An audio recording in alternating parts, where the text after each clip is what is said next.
acteur non dirigeant ñooñu deful acteur. Afrique yow non chef man ma reetaan la waaye moi je suis sérieuse ah. popcorn nu setaan lu leer nga wax de yaa nee na laal popcorn nu setaan ma ne ko dëgg la de voilà je pense que Galaxy Note 7 la woon. na ko ñun loolu rek laal popcorn nu setaan teg la suñuy tànk bu jeexee ñu applaudir bu jeexul ñu jàll ci leneen. mais chef man on en rigole mais est-ce que xam nga ni on doit en pleurer est-ce que xam nga ni ñun suñu dëkk man de du ma ci pleurer ndax ñun. mais on doit en pleurer parce que si on prend le cas du Sénégal. est-ce que xam nga ni Sénégal tey jii nii lu ñu traversé yëpp jëmee ci indépendance jógee ci Léopold Sédar Senghor fu mu toll nii jógee ci li nga xam ne sax daanu ci régime bi nga xam ne ñoom fu mu toll nii mun nañ ne comptable rien du tout. Pour le moment am une réserve boo xam ne si toutefois dëkk yi nga xam ne ñoo ñuy perfusionné téye seen wàllum li nga xam ne moo nekk dund amul réserve boo xam ne mun nañu téye lu ëpp un mois Cheikh Ousmane. est-ce que ñun xam nañ danger bu ñuy gëtee en fait. yow ñaap da ngay caaxaan sax yow Covid 19 amu fi déglu rek exemple bi gën a palpable yow Covid 19 amu fi ñu ne y aura un après Covid nos infrastructures nos lits d'hôpital yow lan nga ci gis après Covid suba bu Covid amul suba yàlla tere nguufu kap suba bu Covid amaatum suba nguufu kap yàlla buñ ko dégg nit ñi dee niñ doon deewaatee ci Covid ban avancement nga gis ci sa jàpp man gis nga man yii su ma xee sama xol bi day jug nañ jàll ci leneen sama xol bi day jeex. man lii war nañu interpeller dama la laaj yow entre Covid 19 du Covid 2019 2021 la ñu ngi ci 2025 4 ans après Covid c'est quoi ton bilan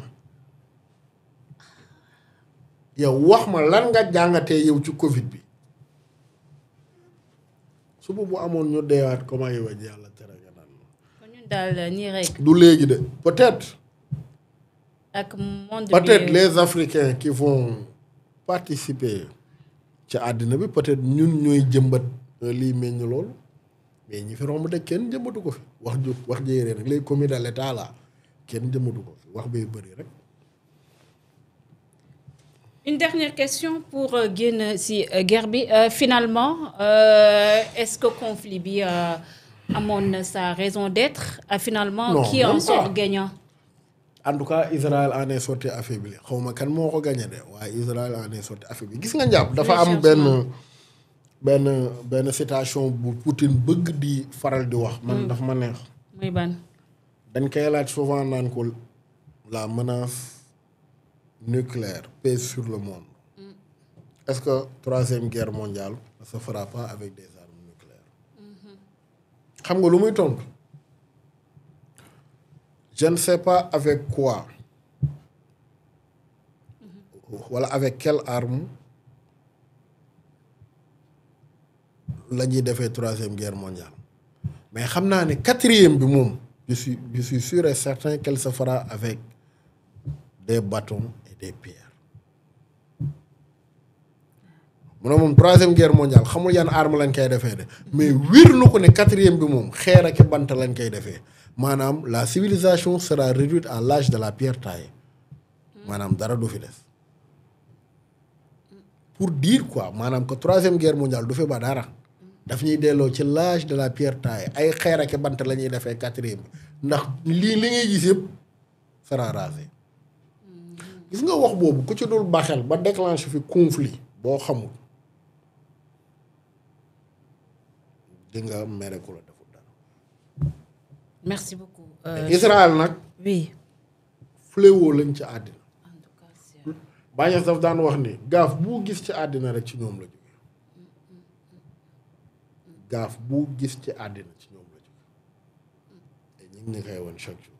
en tout cas c'est compliqué. Voilà. Merci beaucoup Cheikh Ousmane pour cette page internationale bi nga xam ne da doon def rek le point un tour d'horizon. ci conflit bi nga xam ne doxoon diggante Iran ak Israël finalement am nañ cessé le feu ñu gis ñu xool seen cessé le feu boobu fan lay mujj. On va parler maintenant de l'actualité bien de chez nous. Ñu démarrer avec une bonne nouvelle bi nga xam ne aussi Sénégal am na ko wàllum blanchiment d'argent. L'Union européenne nag retiré na le Sénégal de sa liste de sa liste et rajouté na la Côte d'Ivoire. Sénégal nag bokk si ñi nga xam ne africains yi nga xam ne def nañ jéego bu am solo si wàllum rek blanchiment de capitaux mais Côte d'Ivoire nag dafa mel ni comme dafa rek normelu si blanchiment de capitaux yi mu mel ni comme ay dëkk yu mel ni comme Algérie, Liban, Kenya, Angola ak Côte d'Ivoire ñoom nag Union européenne dugalaat na leen bu baax si boobule liste yi nga xam ne réew yi nga xam ne Union européenne ñoom la génnee mu ngi nekk Émirats arabes unis, Panama, Jamaïque ak Sénégal. Cheikh Ousmane lan leen mën a jàngatee par rapport ak décision bi nga xam ne Union européenne jël na ko retirer Sénégal si wàllum blanchiment d'argent. waaw loolu xam nga doo dégg l'opposition wala ñenn ñi critiquer régime bi féliciter ci régime bi parce que loolu prouesse dafa bokk ci résultat wu politique de transparence de jubal jubbanti bi ñu teg depuis bi ñu accédé ak léegi. Mais ces travaux avaient démarré depuis 2021. waaw démarré woon na mais ci ñoom la tombé ci ñoom la fekk ñu sentir impact bi carrément. et impact boobu moom lañ sanctionné. génne ñu ci pays yooyu. ñi nga xam ne nag ñoom dañ ci régressé ñoom ñu delloo leen ci. donc loolu dafay wane ne en matière de transparence réew mi ngi def ay jéego. maanaam loolu waaw góor la waaw góor. ñu ñëw nag si visite président premier ministre bu Sénégal Ousmane Sonko mu nekk visite de travail boo xam ne visite officielle aussi mun nañ ko waxee noonu bu mu amal foofule si Chine si boobule visite nag gis neen le premier ministre Ousmane Sonko rencontré ay hommes d'affaires yu am solo ak it ay kër yoo xam ne rek dina permettre le Sénégal en termes de développement ci wàllum ay infrastructures ñu am si gis-gis bu am solo amélioration aussi c'est lépp rek loo xam ne tamit ñel na wàllum transport bi visite bi nga xam ne le premier ministre Ousmane Sonko effectué na ko foofu ak même sax contrat yi nga xam ne aussi signé na ko fa Cheikh Ousmane loolu ban appréciation lañ ci mën a def. da ngay gis ni le premier ministre mi ngi dérouler vision stratégique bi mu am. 2050 bi. de développer l'économie du Sénégal et de la sous-région. gis nga voyage bi Ousmane defoon ci sous-région bi. li mu théoriser les routes de l'acier Chine la koy concrétiser. xam nga boo jëlee la fer bi am Tambacounda. jël fer bi am Sierra Leone. théoriser les routes de l'acier. man for naa ci wéyu béy ne dañoo bëgg a taxawal loo xam ne bu amee mais loolu amul lu ko impact ci économie. loo force wéyu mooy Chine dootul alimenter continent africain bi depuis li nga xam ne mooy territoire. lu muy def. dafay maanaam à partir du Sénégal à partir du fer bi nekk Tambacounda ak feru Sierra Leone dañuy fexe taxawal fii ay usines de transformation ci la Chine de alimenter continent bi. Sénégal dafay nekk benn pont. loolu li muy créer en termes d'infrastructure. li muy créer en termes de revenu. impact économique bi. kenn xamul ni mu toll. xam nga loolu daf lay won na la dëgg-dëgg le premier ministre am na vision bu stratégique ci suñu économie. da lay won na la tukki gi mu tukki woon ñenn ñi di wax ay waxi dof naan pays africain lu mu fay def wan na la moo tax ma bindoon na ciy sëri ci Chine bi. ci wàllum infrastructure. lu mel ni autoroute Kaolack Tambacounda. axe bu stratégique la. li fay jaar ci transport li fay jaar ci voyageur li fay jaar ci marchandise. kenn xamul ni mu toll dégg naa ni dana bokk ci charité yi war a ñëw. ça c'est vrai. chemin de fer.